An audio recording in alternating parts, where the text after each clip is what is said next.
For Dusko, he was all like, we're gonna strategically go about this first round. Second round, that'll be my first round. All right, here we go. So, brother, how else do you talk about this? But you say two guys, massive power, both of them chinny to a degree, right? They have knockout history where they've been getting knocked out a lot recently. So it's almost kind of fair to say, let me just come out and shoot and then see what happens. Now, how I want literally in your mind, the moment you saw it, Jordan Wright gets the takedown on Dusko and starts to have success. What's running through your mind?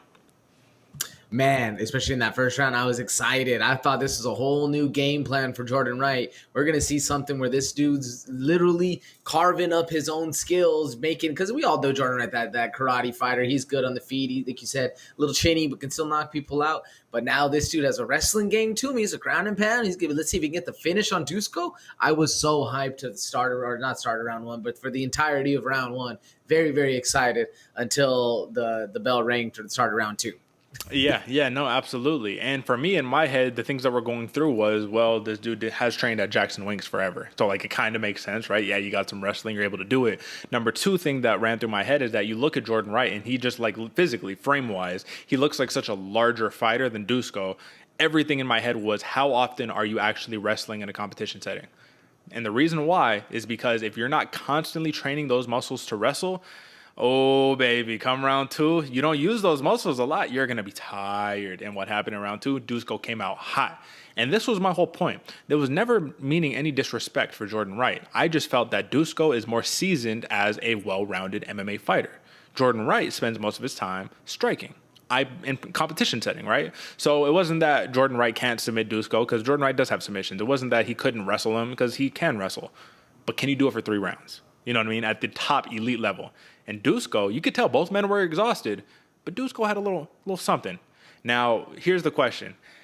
These situations where we keep, and this is a tale as old as time, man. We've talked about it many, many times where people are talking about, okay, you get on top of somebody and you just punch and you punch and punch and the referee is going to pull them off of you. Well, AJ, what happens when the referee doesn't pull you off of them, right?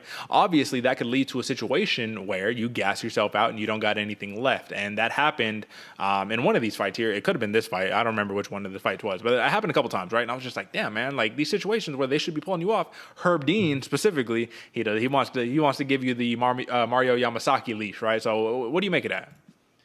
Yeah, I mean, it's like you said, Derek. It's a tale as old as time, man. This is was it Snow White, Cinderella, whatever the saying for that movie is.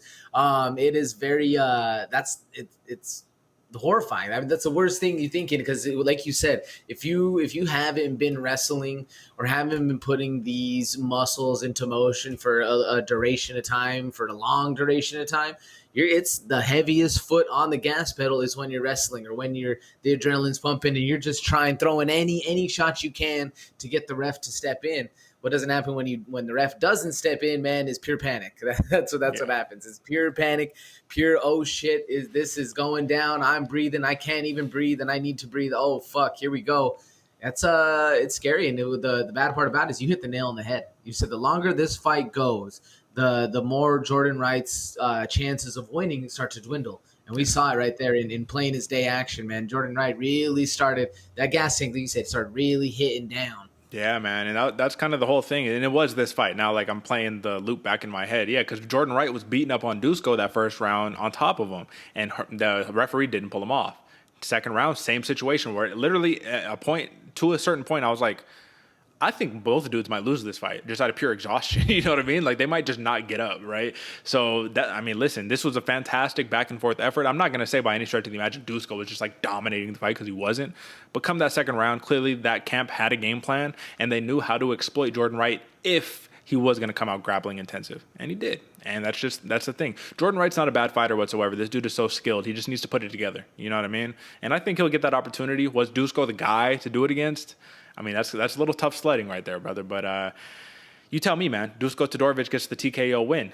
I know we said he's a pillow puncher, but accumulation of pillow punching can lead to finishing somebody, and he got the job done. Do you expect more finishes for Dusko in the future?